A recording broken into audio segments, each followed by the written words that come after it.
श्री गणेशाय नमः। अलख निरंजन आदेश। हर हर महादेव। नमस्कार दोस्तों, महादेव दर्शन चैनल पर आपका स्वागत है। भगवान के सामने रोने से क्या होता है, यही आज का हमारा टॉपिक है। भगवान के सामने रोने से क्या होता है, इस प्रश्न का उत्तर बहुत आसान है दोस्तों। इस प्रश्न का उत्तर छिपा है दूसरे प्रश्न में, और वह दूसरा प्रश्न है माँ बाप के सामने रोने से क्या होता है। क्यों, कुछ समझ में आया? आप एक छोटे से बच्चे का उदाहरण लीजिए।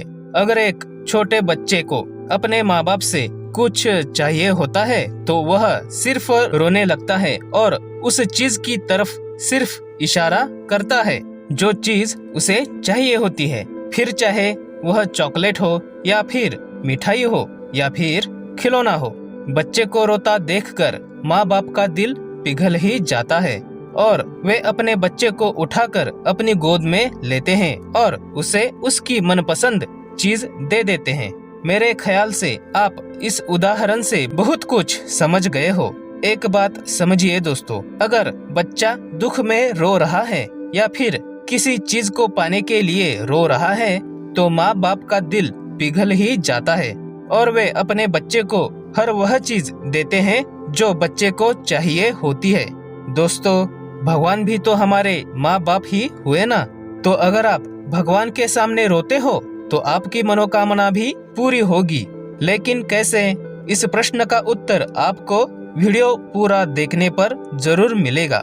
साथ ही ऐसे कौन से कारण हैं जिनकी वजह से भगवान के सामने अचानक ही आपके आंखों से आंसू बहने लगते हैं, इस प्रश्न का उत्तर भी इस वीडियो में जरूर मिलेगा। पहली स्थिति है जिस पर हम बात करेंगे, वो है पूजा पाठ करते वक्त आंखों में आंसू आना। अगर आप पूरी श्रद्धा से और भक्तिभाव से विभोर होकर हर रोज पूजा पाठ करते हो तो आपकी भक्ति भगवान स्वीकार करते हैं। जब भगवान आपकी भक्ति का स्वीकार करते हैं तो इसी के संकेत स्वरूप आपकी आंखों में आंसू आ जाते हैं। आत्मा का परमात्मा से जुड़ाव होता है तो आंखों में अचानक आंसू आएंगे ही ना। ऐसा इसलिए होता है क्योंकि जब आपकी ऊर्जा ईश्वर की ऊर्जा से जुड़ जाती है तो आपके मन की नकारात्मकता नष्ट होने लगती है और साथ ही आपके शरीर में भी जो नकारात्मक ऊर्जा है वह नष्ट होने लगती है। वायु रूप में आपके शरीर से नकारात्मकता उबासी के माध्यम से बाहर निकलती है और तभी आंखों में आंसू भी आ जाते हैं। दूसरी स्थिति है जिसमें भगवान के सामने हमारे आंखों से आंसू आते हैं, वो है विकट परिस्थिति में ईश्वर के सामने प्रार्थना करते वक्त आंखों में आंसू आ जाना। दोस्तों, जीवन में कभी कभी हमारे सामने ऐसे हालात पैदा होते हैं कि उनसे बाहर निकलना नामुमकिन सा लगने लगता है। तब आपके दुख की कोई सीमा नहीं होती। ऐसी स्थिति में सबको भगवान की याद जरूर आती है, चाहे फिर आप आस्तिक व्यक्ति हो या नास्तिक।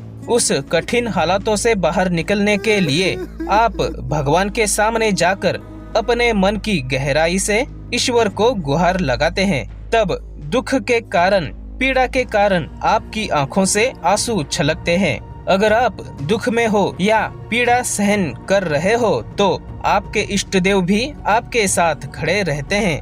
भगवान कुछ संकेत देकर आपको उस कठिन परिस्थिति से बाहर आने का मार्ग अवश्य बताते हैं या फिर किसी भी माध्यम से आपकी तरफ मदद भेज देते हैं। तीसरी स्थिति में आप भगवान को ही प्राप्त करना चाहते हैं। मन की गहराई से पूरे श्रद्धा भाव से जब आप नामस्मरण, चिंतन, पूजा पाठ करते रहते हैं तो एक समय ऐसा आता है जब आपको सब कुछ मिथ्या लगने लगता है और आप समझ जाते हो कि सिर्फ ईश्वर ही सत्य है। तो आप ईश्वर प्राप्ति के सफर पर चलने लगते हैं। अब आपका सिर्फ एक ही ध्येय रह जाता है। आपको अपने घर परिवार, समाज, जमीन जायदाद या स्त्री के प्रति कोई भी आकर्षण नहीं रहता। आप किसी भी मोह माया जाल से परे हो जाते हैं। तब हर समय ईश्वर के चिंतन, नामस्मरण से आपकी आत्मा पूरी तरह से शुद्ध हो जाती है। सिर्फ ईश्वर का नाम सुनने से या उनका विचार मन में आने से आपकी आंखों में अपने आप आंसू आते हैं, तब समझ लेना कि आत्मा का परमात्मा से एक तरह का अटूट नाता प्रस्थापित हो चुका है और अब ईश्वर आपके हृदय में जागृत हो चुके हैं। अगर ऐसी श्रेष्ठ भक्ति है आपकी तो ईश्वर भी आपको यथा उचित फल अवश्य प्रदान करेंगे। चौथी स्थिति है साक्षात्कार होना। अगर आप पूरी निष्ठा से ईश्वर की आराधना कर रहे हैं और भक्ति में पराकाष्ठा तक पहुंच गए हो तो एक समय ऐसा आता है जब आपके सारे सांसारिक भोग समाप्त हो जाते हैं, आपके सारे पाप धुल जाते हैं, आपका मन सूर्य की भांति तेजस्वी और गंगा की तरह पवित्र हो जाता है। तब आपको ईश्वर का साक्षात्कार होता है। आपके सामने साक्षात ईश्वर प्रकट हो जाते हैं। अपने ईश्वर को सामने देखकर आपकी आंखों से आंसू तो आएंगे ही ना दोस्तों। एक सच्चा भक्त ही समझ सकता है इस भावना को, इस स्थिति को। आपके पराकाष्ठा की भक्ति से जब भगवान प्रसन्न होते हैं तो आपको मनचाहा वरदान भी दे देते हैं। अगर आपको इस जीवन मरण के चक्र से मुक्ति चाहिए तो ईश्वर आपको मोक्ष भी प्रदान करते हैं।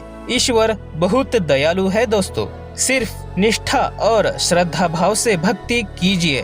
भगवान तो सिर्फ आपका भाव, आपकी निष्ठा और पराकाष्ठा देखते हैं। तो दोस्तों, यह थी ऐसी 4 स्थितियां जिनमें भगवान के सामने या उनकी मूर्ति के सामने जाने के बाद आपकी आंखों से आंसू आ जाते हैं। और जब ऐसा होता है तो भगवान आपके लिए क्या करते हैं ये भी मैंने इस वीडियो में बताया है। लेकिन एक स्थिति ऐसी है जिसमें अगर आप भगवान के सामने जाकर रोते हो तो भगवान आप पर प्रसन्न तो नहीं होते, उल्टा आप पर क्रोधित भी हो सकते हैं। वो स्थिति क्या है आइए जानते हैं। अगर आप आपके स्वार्थ हेतु या लालचवश भगवान को भोग लगाते हो, अगर आपके मन में पाप है या आपकी मन्नत में किसी और व्यक्ति के लिए नुकसान छिपा है और साथ ही आप आपके लालच का रोना भगवान के सामने रोते हो तो भगवान बहुत ही ज्यादा क्रोधित हो सकते हैं। आपकी भक्ति वे स्वीकार नहीं करेंगे और आपको दंड भी दे सकते हैं।